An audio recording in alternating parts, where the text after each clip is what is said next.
অফিসের কাজ শেষ করে কায়ান আর নুরাইন একসঙ্গে গাড়িতে করে বাড়ি ফিরে এলো। ড্রাইভ করার সময় কায়ান একবার নুরাইনের দিকে তাকালেও নুরাইন নিজের ভাবনায় ডুবেছিল। বাড়ি পৌঁছানোর পর দুজন মেইন ডোর দিয়ে ভেতরে ঢুকতেই ড্রয়িং রুম ও ডাইনিং এরিয়ায় ব্যস্ততা চোখে পড়ল। কায়ানের বাবা বিশিষ্ট ব্যবসায়ী শাহরিয়ার খান বিদেশের লম্বা বিজনেস ট্রিপ শেষ করে বাড়ি ফিরেছেন। ডাইনিং টেবিলে তিনি মিসেস আলিয়ার সাথে চা নাস্তা খেতে খেতে টুকটাক কথা বলছেন, কিন্তু তাদের পাশে বেশ আড়ম্বরে বসে আছে নুরাইনের আঙ্কেল। মুখে চওড়া মিকি হাসি ঝুলিয়ে শাহরিয়ার খানের সাথে খুশ গল্প করতে ব্যস্ত। নুরাইন ডাইনিংয়ের দিকে চোখ পড়তেই থমকে দাঁড়ালো। কালকের পর আজ আবার এই লোকটাকে বাড়িতে এত স্বাচ্ছন্দ্যে বসে থাকতে দেখে নুরাইনের রাগ হলো। আজকেও কেন এই বাড়িতে? পাশে দাঁড়িয়ে থাকা কায়ানের নজরও ডাইনিং টেবিলের দিকে। লোকটাকে দেখা মাত্রই কায়ানের মস্তিষ্কের প্রতিটা কোণে দাবানলের মতো আগুন জ্বলে উঠল। নুরাইনের কান্নারত মুখ, ভেঙে পড়া কণ্ঠস্বর আর ভয়াল বাক্যটা কায়ানের কানে উচ্চস্বরে বাজতে লাগলো। আমি ছোটবেলায় ওই লোকটার নোংরা ব্যাড টাচের শিকার হয়েছিলাম কায়ান। ব্যাড টাচ শব্দটা কায়ানের রক্তে উন্মাদনার সৃষ্টি করলো। কায়ানের চোখ দুটোর সামনে নুরাইনের শৈশবের ওই যন্ত্রণাদায়ক অতীত জীবন্ত হয়ে উঠল যেন। এক বিন্দু সময় নষ্ট না করে কায়ান উন্মাদের মতো ডাইনিং টেবিলের দিকে ধেয়ে গেল। কিছু বুঝে ওঠার আগেই কায়ান এক ঝটকায় চেয়ারে বসে থাকা লোকটার শার্টের কলার ধরে টেনে হিঁচড়ে মেচড়ে তে আছড়ে ফেলল। আহ! আর্তনাদ করে উঠল লোকটা। পর মুহূর্তে কায়ান হিংস্র পশুর মতো লোকটার ওপর চড়াও হলো। সজোরে একটার পর একটা ঘুষি আর লাথি চালাতে লাগলো তার মুখে, বুকে আর পেটে। কায়ানের মারির তীব্রতা এত ভয়ঙ্কর ছিল যে লোকটার করুণ আর্তনাদ ভারী হয়ে উঠল। শাহরিয়ার খান আর মিসেস আলী আচমকা এই দৃশ্য দেখে চমকে উঠলেন। শাহরিয়ার খান চায়ের কাপ টেবিলে রেখে চিৎকার করে উঠে দাঁড়ালেন। Kayan, Kayan, stop it! কী করছিস তুই? মাথা খারাপ হয়ে গেছে তোর? মিসেস আলিয়া ভয়ে চিৎকার করে উঠলেন। বাবা আমার, ছেড়ে দে, মরে যাবে লোকটা। কায়ান থাম! কিন্তু কায়ান তখন কোনো মানুষের পর্যায়ে নেই, তার চোখে কেবল নুরাইনের বদলা নেওয়ার তীব্র জেদ। কায়ান লোকটার মাথাটা ধরে ডাইনিংয়ের টেবিল কাঠের কোণায় আছড়ে মারতে চাইল। রক্তে লোকটার মুখ ভেসে যেতে লাগলো। নিস্তেজ হয়ে আধমরা অবস্থায় ছটফট করতে লাগলো। শাহরিয়ার খান দ্রুত এগিয়ে এসে কায়ানকে পেছন থেকে জড়িয়ে ধরে আটকানোর চেষ্টা করলেন, কিন্তু রাগে উন্মাদ কায়ানের গায়ে তখন দানবীয় শক্তি। কায়ান এক ঝটকায় বাবাকেও সরিয়ে দিয়ে আবার লোকটার বুকের ওপর লাথি বসিয়ে দিল। নুরাইন দরজার কাছে দাঁড়িয়ে আছে। কায়ানের এই হিংস্র রূপ দেখে তার নিজেরও নিঃশ্বাস বন্ধ হয়ে আসছে। শাহরিয়ার খান এবার কায়ানের সামনে এসে দাঁড়িয়ে বজ্রকণ্ঠে চেল্লালেন, কায়ান, আই সে স্টপ! আজ তুই সীমা পার করছিস। আমাদের বাড়িতে আসা একজন অতিথিকে তুই এভাবে মারছিস কেন? What's your problem? Mrs Alia কায়ানের হাত ধরে কান্নাকাটি শুরু করলেন। বল কায়ান, উনি তোর কী ক্ষতি করেছে? কেন এভাবে আধমরা করে ফেলছিস? কিছু একটা তো বল। কায়ান হাঁপাচ্ছে। মাটিতে রক্তে ভেসে থাকা নিস্তেজ লোকটার দিকে ঘৃণায় এক নজর তাকালো। তারপর কায়ান নিজের শক্ত মুষ্টিবদ্ধ হাতটা ঝেড়ে নিয়ে বাবা শাহরিয়ার খানের চোখের দিয়ে বরফের মতো ঠান্ডা ও ধারালো গলায় তাকিয়ে কেবল একটাই কথা বলল, কেন মারছি তার জানার দরকার নেই বাবা, তবে এই কুলাঙ্গারের বাচ্চাটা যদি আগামী 10 সেকেন্ডের মধ্যে আমার চোখের সামনে থেকে না দূর হয় তবে ও আর জীবিত ওই বাড়ি থেকে বের হতে পারবে না। কায়ানের গলার হিংস্র গর্জন শুনে পুরো বাড়ি থমথমে ভয়ঙ্কর নীরবতা নেমে এলো। শাহরিয়ার খান ছেলের চোখে যে উন্মাদনা দেখলেন তাকে আর দ্বিতীয়বার প্রশ্ন করার সাহস দিল না। তিনি বুঝতে পারলেন কায়ান যা বলেছে তা কেবল মুখের কথা না, আর এক মুহূর্ত দেরি হলে লোকটার লাশ সত্যিই বাড়িতে পড়ে থাকবে। শাহরিয়ার খান কোনো ঝুঁকি না নিয়ে দুজন সিকিউরিটি গার্ডকে ডেকে পাঠালেন। আধমরা রক্তে ভেসে যাওয়া লোকটাকে গার্ডরা 2 হাত ধরে টেনে হিঁচড়ে ঘরের বাইরে নিয়ে গেল। লোকটার যন্ত্রণায় কাতরাতে কাতরাতে চলে গেল বটে, কিন্তু রেখে গেল এক গুমুট ও অশান্ত পরিবেশ। মিসেস আলিয়া টেবিলের ওপর ধপ করে বসে পড়লেন। তার বিশ্বাসই হচ্ছে না কায়ান এভাবে একজন আত্মীয়ের ওপর হুট করে চড়া হতে পারে। কিন্তু তিনি আর শাহরিয়ার খান দুজনেই কায়ানের চরিত্র চেনেন। অকারণে কায়ান কখনো কারোর ওপর হাত তোলার মানুষ নয়। শাহরিয়ার খান গম্ভীর চোখে কায়ানের দিকে তাকিয়ে রইলেন, তবে কায়ানের বরফ শীতল চোয়াল দেখে আপাতত আর কিছু জিজ্ঞেস করলেন না।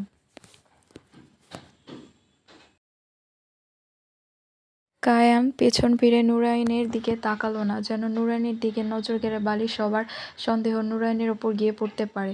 কায়ান হনহন করে সিঁড়ি বেয়ে নিজের ঘরের দিকে চলে গেল। নুরাইন নিজের জায়গায় স্তব্ধ হয়ে দাঁড়িয়েছিল। কায়ানের প্রতিটি মারের আঘাত যেন কেবল ওই লোকটার ওপর পড়েনি, নুরাইনের এত বছরের যন্ত্রণার এক একটি শৃঙ্খল ভেঙে টুকরো টুকরো করে দিয়েছে। নুরাইন ধীর পায়ে সিঁড়ি দিয়ে ওপরের রুমে উঠে এলো। কায়েন বারান্দায় দাঁড়িয়েছে। কায়েনের পরনের শার্টের হাতা গোটানো, হাতে রক্তের ছোপ। কায়েনের হাত দুটো তখনও সামান্য কাঁপছে। রাগের রেশ না কাটায় নুরাইন কায়েনের পিছনে গিয়ে দাঁড়ালো। নুরাইন কোনো শব্দ করার প্রয়োজন হলো না। কায়েন বুঝতে পারল নুরাইনের উপস্থিতি। কায়েন পেছন না ফিরেই বলল, ও আর কোনোদিন আপনার সীমানায় পা রাখার সাহস পাবে না নুরাইন। নুরাইন চোখ দুটো জলে ভরে উঠল। তবে এ জল কোনো কষ্ট নেই, জল এক অনন্য স্বস্তি আর অনুভূতির।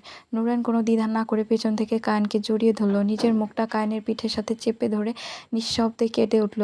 কায়ান স্তব্ধ হয়ে গেল। নুরাইনের আলিঙ্গন কায়ানের ভেতরের রোষকে নিমিষে ধুয়ে মুখে সাফ করে দিল যেন। কায়ান ধীরে ধীরে ঘুরে দাঁড়ালো, নুরাইনের চোখের জল নিজের বুড়ো আঙুল দিয়ে মুছে দিয়ে। আপনার ওপর পড়া প্রতিটি খারাপ নজর, খারাপ স্পর্শ মোছার দায়িত্ব আমার নুরাইন। আপনি শুধু কায়ানের ওপর ভরসা রাখুন। নুরাইন নিজের হাতে খাবার রান্না করেছে আজ। নিচের ডাইনিং টেবিলে বসে আছেন শাহরিয়ার খান আর মিসেস আলিয়া। প্লেটে খাবার বেড়ে দিতে দিতে নুরাইন চুপচাপ দাঁড়িয়ে রইল। শাহরিয়ার খান টেবিলের চারপাশটা দেখে মিসেস আলিয়ার দিকে তাকিয়ে জিজ্ঞেস করলেন, কায়ান কোথায় আলিয়া? ওকে তো টেবিলে দেখছি না। মিসেস আলিয়া চারপাশ দেখে বললেন, ও তো ওপরের রুমে আছে, দাঁড়াও আমি ডেকে আনছি ওকে। মিসেস আলিয়া টেবিল ছেড়ে উঠে সোজা ওপরের দিকে কায়ানের রুমের উদ্দেশ্যে রওনা হলেন। কায়ানের রুমের দরজায় নক করে ভিতরে ঢুকে দেখলেন কায়ান ব্যালকনির দিকে মুখ করে এক হাতে ফোন ধরে অন্য হাত পকেটে গুজে দাঁড়িয়ে আছেন। কায়ান, বাবা আয় খেতে, সবাই নিচে তোর জন্য অপেক্ষা করছি। না মম, আমি এখন খাবো না, তোমরা খেয়ে নাও। কেন রে বাবা, খাবি না কেন? আয় টেবিলে বসবি চল। ইচ্ছে করছে না মম, প্লিজ আমায় ডেকো না। আচ্ছা ঠিক আছে, তোর যখন ইচ্ছে করছে না জোর করবে না। নুরাইন আজ নিজে হাতে রান্নাটা করেছে, তোর বাবা তো অলরেডি প্রশংসা শুরু করে দিয়েছে, আমরা গিয়েই খাই তাহলে। কথাটা কানের কানে পৌঁছানো মাত্রই থমকে গেল। নুরাইন নিজে হাতে খাবার বানিয়েছে। ডাইনিং টেবিলে শাহরিয়ার খানের প্লেটে খাবার বেড়ে দিচ্ছে নুরাইন। কানের পদক্ষেপের শব্দ কানে পৌঁছাতেই নুরাইনের হাতটা মুহূর্তের জন্য থমকে গেল। নুরাইন চোখ তুলে তাকালো। কায়ান নামছে, পরনে কালো শার্ট, হাতা দুটো কোণে পর্যন্ত গোটানো, ধীর গম্ভীর আর পরিমিত পায়ে সে সিঁড়ি দিয়ে নিচে নেমে আসছে। কায়ান সোজা এসে ডাইনিং চেয়ার টেনে বসে পড়ল। শাহরিয়ার খান কায়ানকে দেখে বললেন, কায়ান তোর মা না বললো তুই খাবি না? প্ল্যান চেঞ্জ হয়েছে বাবা, খিদে পেয়ে গেল হঠাৎ। টেবিলের বাটি থেকে সুস্বাদু চিংড়ি মাছের মালাইকারিটা তুলে নুরাইন প্রথমে শাহরিয়ার খান আর মিসেস আলিয়াকে বেড়ে দিল। তারা বেশ তৃপ্তি নিয়ে খাওয়া শুরু করলেন। এরপর নুরাইন ধীর পায়ে কায়ানের দিকে এগিয়ে এলো। কায়ানের প্লেটেও একটি বড় চিংড়ি মালাইকারি গ্রেভি তুলে দিল। শাহরিয়ার খান এক কামড় খেয়ে বেশ প্রশংসা শুরু করলেন। অসাধারণ হয়েছে নুরাইন, চিংড়ির টেস্টটা দারুণ এসেছে। কায়ানও তৃপ্তি করে খেলো। রাত বেশ খানিকটা গড়িয়েছে। ডিনার শেষ করে সবাই যে যার রুমে চলে গেছে। পুরো বাড়ি জুড়ে নেমে এসেছে নীরবতা। নুরাইন রুমে ঢুকতেই দেখলো কায়ান বেলকনির কাচের দরজার পাশে দাঁড়িয়ে আছে, পরনে কালো টি শার্ট আর ধূসর ট্রাউজার, হাতে একটা কফির মগ। অভয়টা আরও বেশি গভীর, আরও রহস্যময় লাগছে। নুরাইন ড্রেসিং টেবিলের সামনে বসে চুল খুলতে খুলতে বলল, তুমি খেতে তো আসতে চাইছিলে না, হঠাৎ মত বদলে গেল কেন? খিদে পেয়েছিল। সত্যি? হুম। মিথ্যা বলছো তুমি। এত নিশ্চিত হয়ে বলছেন কিভাবে? নুরাইন আয়নার দিকেই তাকিয়ে বলল, কারণ আন্টি যখন বললেন আমি রান্না করেছি, তারপর তুমি নিচে গিয়েছ, তাহলে ধরে নিয়েছেন আমি শুধু আপনার রান্না খাওয়ার জন্য গিয়েছিলাম। আমি কিছু ধরিনি, ঘটনা তো সেটাই বলছে। হয়তো। মানে? মম যখন বললেন আপনি নিজে হাতে রান্না করেছেন, তখন মনে হলো অন্তত একবার টেস্ট করে দেখা উচিত। আপনি কি সবসময় মানুষের মনের কথা ধরে ফেলেন? সব সময় না, তবে তোমার ক্ষেত্রে মোটামুটি পারি। আচ্ছা যদি বলি চিংড়ির মালাইকারিটা সত্যি খুব ভালো হয়েছিল। ধন্যবাদ। ধন্যবাদ কেন? প্রশংসা করার জন্য। কায়ান মাথা নাড়ল। আমি প্রশংসা করিনি, সত্যিটা বলেছি। নুরাইনের বুকের ভেতর অদ্ভুত একটা অনুভূতি খেলে গেল। কায়ানের চোখ দুটো স্থির হয়ে আছে ওর মুখে। তবে একটা অভিযোগ আছে। অভিযোগ? হ্যাঁ। কী অভিযোগ? কায়ান গম্ভীর মুখ করে বলল, আমার প্লেটে মাত্র একটা চিংড়ি দিয়েছিলেন। নুরাইন কয়েক সেকেন্ড তাকিয়ে হেসে ফেলল। তুমি চাইলে আরও নিতে পারতে। আপনি যদি নিজে হাতে দিতেন তাহলে নিতাম। নুরাইন এবার হাসতে হাসতে ওয়াশরুমের দিকে গেল। কায়ান বলে উঠল, পরের বার রান্না করলে আমার জন্য একটু বেশি রাখবেন, দেখা যাবে।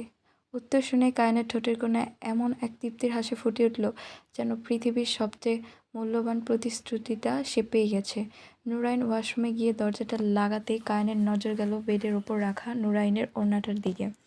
কায়ান এগিয়ে গেল, বেড থেকে ওড়নাটা তুলে নিল। ওড়নাটা মুখের কাছে এনে নুরাইনের গায়ের সুবাস ব্যাকুলভাবে নিজের নিঃশ্বাসে টেনে নিল সে, নাকের কাছে নিয়ে চেপে ধরল ওড়নাটা। চোখের পাতা দুটো বন্ধ হয়ে এলো কায়েনের, আবেশে ছড়িয়ে পড়ল কায়েনের পুরো শিরা উপশিরায়। এই সুবাস যেন নুরাইনের উপস্থিতি, নুরাইনের প্রতিটি ছোঁয়া।